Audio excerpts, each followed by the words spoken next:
दोस्तों, एक महिला बहुत ही ज्यादा अपनी बेटी की शादी को लेकर के परेशान थी और वो सोच रही थी कि आखिर मैं इतना पैसा कहां से लेकर के आऊं जो अपनी बेटी की शादी कर सकूं, क्योंकि वो गरीब बहुत ज्यादा थी।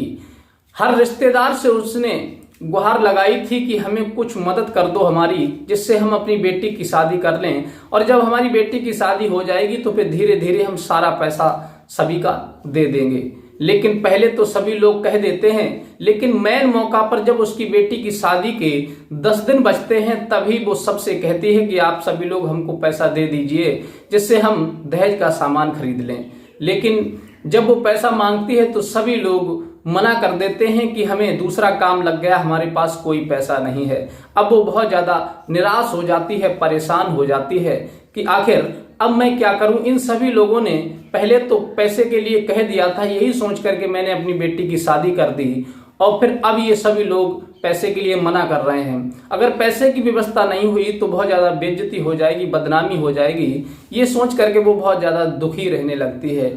फिर ये बात जब उसकी लड़की को पता लगती है और वो लड़की फिर ऐसा कदम उठाती है कि शायद आपने कभी सोचा भी नहीं होगा कि आखिर वो लड़की ऐसा कर सकती है। फिर उस लड़की ने क्या किया था, ये पूरी सच्चाई इस वीडियो के माध्यम से जानने का प्रयास करेंगे। नमस्कार, प्रणाम, मैं हूं रितेश कुमार। दरअसल आज की जो सच्ची कहानी मैं आपको सुनाने के लिए जा रहा हूं, ये सच्ची कहानी उड़ीसा की है। उड़ीसा में एक छोटा सा परिवार था जिसमें पति पत्नी रहते थे और उनके बीच में एक लड़की थी जिसका नाम सविता था, और सविता की माँ जिसका नाम सावित्री था, और उसके पिता का देहांत हो चुका था। एक लड़की का पालन पोषण सविता की माँ सावित्री ने किया था, क्योंकि वो जो भी पैसा कमाती थी उससे अपनी बेटी का पालन पोषण करती थी, अपना करती थी। लेकिन कोई इतना उसका ठोस कारोबार नहीं था, कोई ठोस कमाई नहीं थी जिससे वो अपने अकाउंट में 1-2 लाख रुपए पैदा करके जमा कर सकती थी। धीरे धीरे यूं ही वक्त बीतता चला जाता है। लड़की सावित्री 18 साल की हो जाती है। जब 18 साल की जब हो जाती है तब उसे एक चिंता सताने लगती है कि क्यों ना मैं अपनी बेटी का कहीं रिश्ता कर दूं जिससे मेरे ऊपर जो भार है वो कम हो जाएगा। यह विचार करके वो कुछ दूरी पर एक गांव होता है, वहां एक लड़का देख लेती है और वो लड़का देखने में काफी खूबसूरत होता है, सुंदर होता है, पढ़ा लिखा होता है, जिसका नाम सोहन था। अब वो अपनी लड़की सावित्री का रिश्ता सोहन के साथ में तय कर देती है, क्योंकि सावित्री भी देखने में काफी खूबसूरत थी, सोहन भी देखने में काफी खूबसूरत था। अब वो एक दूसरे की जब शादी तय हो जाती है तब वो अपने रिश्तेदारों से मदद मांगती है, जो मिलने वाले होते हैं उनसे कहती है कि आप सभी लोग हमारी मदद कीजिए। लगभग 10 लोगों से उसने मदद के लिए हाथ फैलाया था, तो सभी लोग कह देते हैं कि तुम चिंता मत करो, शादी का समय आने दो, हम तुम्हें पैसा दे देंगे और फिर अच्छे से तुम अपनी बेटी की शादी कर लेना। अपने रिश्तेदारों की बात सुन करके सोचने लगती है, चलो 10 लोगों ने पैसे की कह दी है तो 10 में से ज्यादा नहीं तो 8 देंगे, 7 देंगे, 5 लोग भी अगर दे देंगे तब भी हमारी बेटी की शादी अच्छे से हो जाएगी। यह विचार करके वो बड़ी खुश रहती है और शादी की तैयारियां शुरू कर देती है। और इधर लड़के वालों के इधर भी शादी की तैयारियां होने लगती हैं। इधर लड़का जब लड़की को पहले देखने आया था, गोद भरने के लिए आया था, तब लड़का अब एक मोबाइल लेकर के लड़की को दे देता है और फिर वो दोनों एक दूसरे से बात करने लगते हैं, सविता और सोहन, क्योंकि उन दोनों की कुछ ही दिनों में शादी होने वाली थी। वो बड़े प्रेम से एक दूसरे से बात किया करते थे। धीरे धीरे वही वक्त बीतता चला जाता है और इधर सविता की माँ सावित्री पैसे के लिए बड़ी चिंतित थी कि आखिर पैसा कितना एकत्र हो पाएगा, कौन कितना देगा। तभी वो 8 दिन जब शादी के रह जाते हैं तब वो सभी रिश्तेदारों से कहती है कि अब आप लोगों से मैंने पहले कह दिया था पैसे के लिए, अब आप लोग पैसे दीजिए जिससे मैं कुछ दान दहेज का सामान खरीद सकूं। लेकिन वो जिससे मुंह डालती थी, कहती थी पैसे की, वही लोग मना कर देते थे कि देखो हमारे पास अभी व्यवस्था नहीं हो पाई है, तुम किसी और से पैसे ले लो, फिर बाद में मैं दे दूंगा तब उसके दे देना। जितने लोगों से उसने कही थी सारे लोग उसे मना कर देते हैं, कोई भी व्यक्ति उसे पैसे देने के लिए तैयार नहीं होता। साथियों, किसी ने बड़े कमाल की बात कही है कि मिल जाते हैं हजारों दोस्त जब पैसा पास होता है, और टूट जाता है वो भी रिश्ता गरीबी में जो बिल्कुल खास होता है। इसलिए उस सावित्री देवी का सभी ने साथ छोड़ दिया, कोई भी रिश्तेदार उसकी मदद करने के लिए तैयार नहीं था, क्योंकि कमाने वाली केवल सावित्री थी और उसके पति का पहले ही देहांत हो चुका था। अब वो बहुत ज्यादा दुखी रहने लगती है और घर में आकर के फूट फूट करके रोने लगती है कि आखिर अब मैं क्या करूं, शादी के मात्र 5 दिन बचे हैं। तभी वो सावित्री देख लेती है कि हमारी माँ रो रही है। तब वो जाती है और कहती है कि माँ आखिर क्या बात है, तुम क्यों रो रही हो। तब वो कहती है कि बेटी मैंने सारे रिश्तेदारों से 1 महीना पहले कह दिया था पैसे की, और सभी ने कह दिया था कि हम दे देंगे, लेकिन अब शादी के 5 दिन बचे हैं और मैंने जब सबसे पैसे मांगे तो सबने मना कर दिया कि हमारे पास नहीं है, हमारे पास नहीं है, और हमारे पास इतनी व्यवस्था नहीं है कि हम शादी कर सकें। केवल तेरी मौसी ने ही 20,000 रुपए दे दिए हैं। अब बताओ 20,000 रुपए से खाना खर्चा भी बारात का पूरा नहीं होगा, दान दहेजे का सामान और ऊपरी खर्चा कैसे होगा। ये सुनकर के वो बहुत ज्यादा परेशान हो जाती है, टूट जाती है। तब सविता सोचने लगती है कि हमारे पिता पहले ही गुजर चुके हैं और हमारी माता बहुत टेंशन में है, कहीं ऐसा ना हो कि ये भी परेशान होकर के कुछ गलत कदम उठा ले। अगर इसने गलत कदम उठा लिया तो फिर संसार में मेरा कौन रह जाएगा। माँ के होते हुए रिश्तेदार हमारी मदद नहीं कर रहे हैं, फिर माँ के ना होने पर हमारी कौन मदद करेगा। हर इंसान हमें स्वार्थ की नजरों से देखा करेगा, हर इंसान हमें भेड़िए की नजर से देखा करेगा। ये सोच करके वो बहुत ज्यादा दुखी हो जाती है। एक सविता का प्रेमी था जो 8वीं क्लास में उसके साथ पढ़ता था, लेकिन वो केवल उसका दोस्त था, उसके बीच में कोई अवैध संबंध का रिश्ता नहीं था, ना ही कोई रिलेशन का रिश्ता था। वो बहुत ज्यादा दिलखुश लड़का था जिसका नाम ब्रजेश था। ब्रजेश वो हर समय सविता को चिढ़ाया करता था, हंसी मजाक करता था। तब वो परेशान होकर के उस ब्रजेश को फोन करती है और ब्रजेश से कहती है कि ब्रजेश मुझे तुम्हारी जरूरत है, अगर तुम मेरी कोई जरूरत पूरा कर सकते हो तो। ब्रजेश कहता है कि बताओ क्या जरूरत है। बस समस्या ऐसी बात की है कि मैं तुम्हारे लिए हर समय आधी रात तैयार हूं, हर परिस्थिति में तुम्हारा साथ देने के लिए तैयार हूं, लेकिन मैं मजबूर तो केवल एक ही बात से हूं कि मेरे पास पैसा नहीं है। ये बात सुनकर के सविता और भी ज्यादा अंदर से टूट जाती है कि पैसे की तो बात मैंने इससे कही भी नहीं थी, लेकिन उससे पहले ही इसने मुझसे मना कर दिया, अब मैं इससे पैसे की क्या बात करूं। तब वो कहता है कि बताओ सविता आखिर बात क्या है। तब सविता के दिमाग में आता है कि मेरी ये शादी किसी प्रकार से टूट जाती तो मेरी माता के ऊपर जो टेंशन का भार है, जिम्मेदारी का भार है, वो हट जाता और आगे कभी व्यवस्था हो जाएगी तो देख लेंगे। इधर वो कहती है कि देखो मेरी शादी तय हो चुकी है और मेरा विवाह है 5 दिन के बाद में, और मैं चाहती हूँ कि ये रिश्ता टूट जाए। तब ब्रजेश कहता है कि सविता कैसी बातें कर रही हो, तुम्हारे पिता है नहीं और तुम्हारी माता जैसे तैसे तुम्हारी शादी की व्यवस्था किए हैं, और वो भी तुम मतलब शादी को तोड़ना चाहती हो, आखिर क्यों। तब वो रोने लगती है और कहती है कि ब्रजेश हम बहुत बड़ी समस्या से जूझ रहे हैं, हमारे पास एक भी पैसा नहीं है और शादी के 5 दिन बचे हैं, बताओ हम कहाँ से तैयारियां करेंगे। इसलिए ये शादी टूट जाएगी तो हमारी इज्जत तो बच जाएगी, जब सभी मेहमान आ जाएंगे, बारात द्वार पर आ जाएगी तो हम उसे क्या खिलाएंगे, बारात के लिए क्या दहेजा देंगे, सभी लोग हमारी बेइज्जती करेंगे। तब ये सुनकर के ब्रजेश भी काफी निराश हो जाता है और कहता है कि आखिर सविता बताओ मुझे क्या करना है।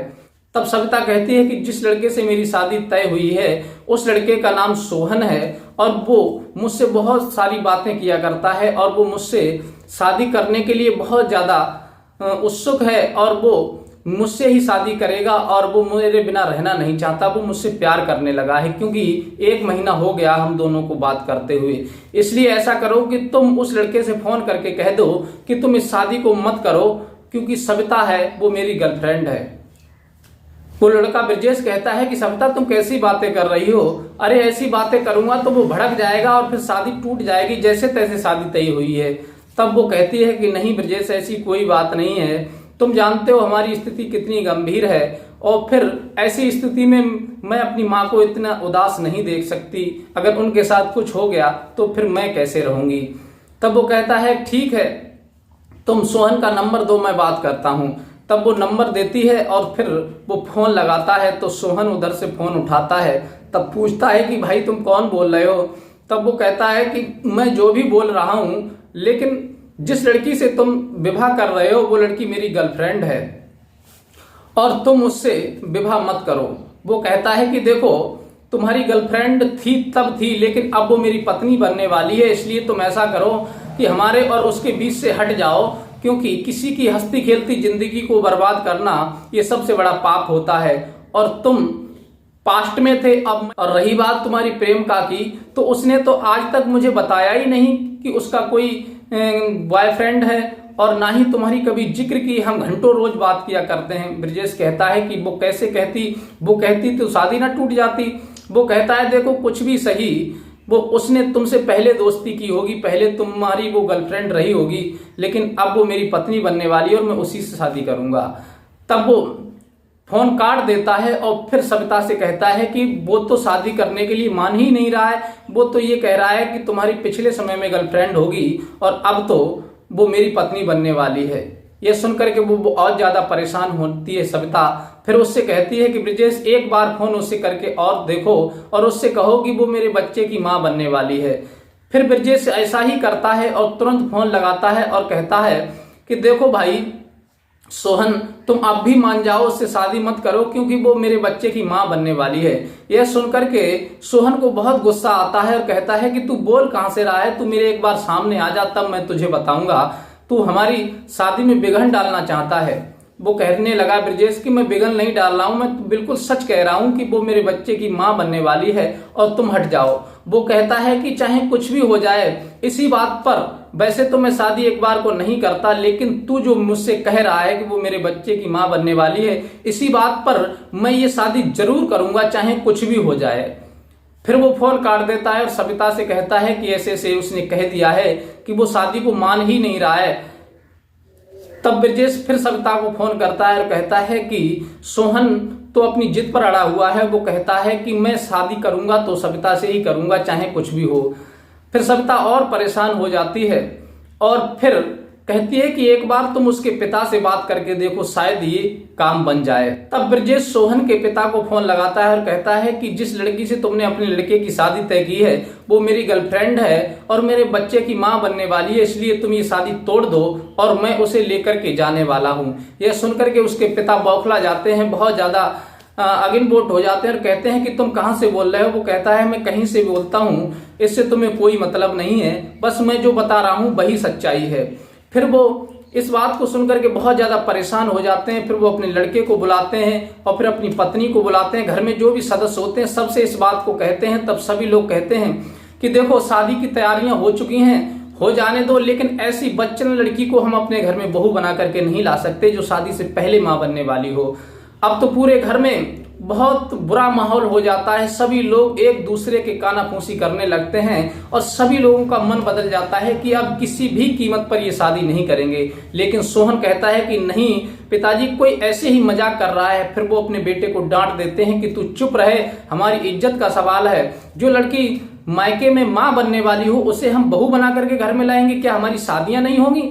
अरे हमारे पास तो 50 रिश्ते आ रहे हैं, वो तो लड़की अच्छी थी देखने में, इसलिए हमने शादी तय कर ली। तो उस लड़के के पिता लड़की की मां के लिए फोन करते हैं सावित्री को, कहते हैं कि तुम्हारी बेटी बदचलन है, एक लड़के ने हमें फोन किया था, वो उस लड़के के बच्चे की मां बनने वाली है और वो उसकी गर्लफ्रेंड है। तब वो कहती है सावित्री, नहीं ऐसी कोई बात नहीं है, तुम्हें किसी ने गलत फोन कर दिया होगा, मेरी बेटी ऐसी नहीं है। वो कहते हैं कि ऐसी नहीं है, हमने उसकी रिकॉर्डिंग कर ली है, सारी बात हमारे पास है, हमने सबको सुनाई है और वो दावे के साथ कह रहा है कि वो हमारे बच्चे की मां बनने वाली, इसलिए हम ये रिश्ता कैंसिल करते हैं। जब रिश्ता कैंसिल हो जाता है तो सावित्री बहुत ज्यादा दुखी हो जाती है, फूट फूट करके रोने लगती है और फिर अपनी बेटी सविता को बुलाती है और कहती है कि सविता, क्या बात ये सही है? तब सविता भी रोने लगती है और कहने लगती है, नहीं माँ, ये बात सही नहीं है। वो लड़का जिसने फोन किया था उससे फोन मैंने ही करवाया था, क्योंकि वो मेरे बचपन का दोस्त था, स्कूल में साथ पढ़ता था, क्योंकि मुझे पता था घर में पैसे की व्यवस्था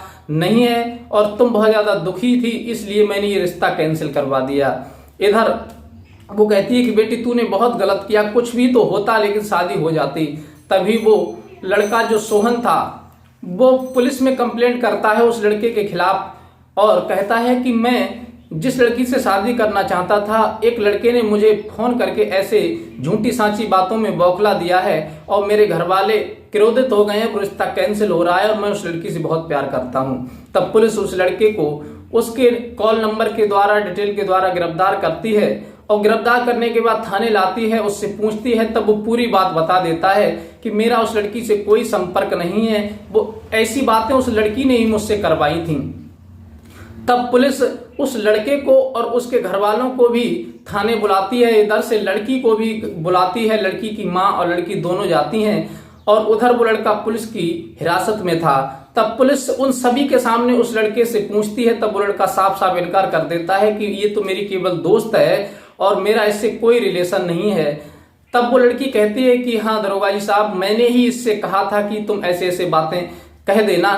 तब वो पुलिस पूछती है कि आखिर तुमने ऐसा क्यों करवाया था। तब वो रोने लगती है और कहती है कि मेरे पिता बचपन में गुजर चुके थे और सभी रिश्तेदारों से हमने मदद मांगी थी और फिर किसी रिश्तेदार ने हमारी मदद नहीं की और शादी के 5 दिन बचे थे और फिर जब बारात द्वार पर आ जाती तो हम क्या खिलाते, क्या उनकी इज्जत करते, क्या कुछ करते, इसलिए हमारे पास कुछ भी व्यवस्था नहीं थी। इसलिए हमने यही तरकीब सोची और फिर इस लड़के से हमने मना करवा दिया जिससे कि शादी टूट जाए। ये सुनकर के पुलिस कहती है कि अब हम इसमें कुछ नहीं कर सकते, ये लोग तो आपस में ही तुम लोग फैसला कर लो आखिर क्या होना है। तब वो लड़का के जो पिता होते हैं वो लड़की की बात सुनकर के भावुक हो जाते हैं और कहते हैं कि बेटा तुम्हारे पास जब ऐसी स्थिति थी तो तुम्हें हमें पहले बता देना था, हम तुम्हारी मदद करते, जरूरी थोड़ा ही था कि हम दान दहेजा लेते तभी शादी करते। हम तो तुमसे बहुत प्रसन्न हैं तुम्हारी सुंदरता को देख करके, तुम्हारे आचार विचार को देख करके, बस हमें गुस्सा तो उसी वक्त आया था जब लड़के ने ऐसी बातें की थी। तब वो कहते हैं कि कोई बात नहीं, हम अपनी तरफ से सारा खर्चा करेंगे और शादी यही होगी। तब वो लड़के वाले थाने में कहते हैं कि देखो मैं सभी के सामने कह रहा हूं कि जितना भी खर्चा होगा तुम्हारे पास वो सारा खर्चा हम करेंगे, लेकिन शादी तुमसे ही हम अपने बेटे की करेंगे। फिर ये बात वो सभी लोग मिल जाते हैं, एक दूसरे के गले मिलते हैं और अपने अपने घर चले जाते हैं। फिर बड़े धूमधाम से लड़के वाले पूरा खर्चा उठाते हैं और बारात लेकर के आते हैं और फिर सावित्री अपनी बेटी सविता की शादी सोहन के साथ कर देती है। इस प्रकार से उन दोनों का घर बस जाता है। तो साथियों, ये कहानी आपको कैसी लगी, अपनी राय हमें कमेंट में जरूर बताएं और कहानी अच्छी लगी हो तो अपने यार दोस्तों को भी शेयर कीजिए और मिलते हैं इसी प्रकार की कोई नेक्स्ट कहानी के साथ। तब तक के लिए नमस्कार।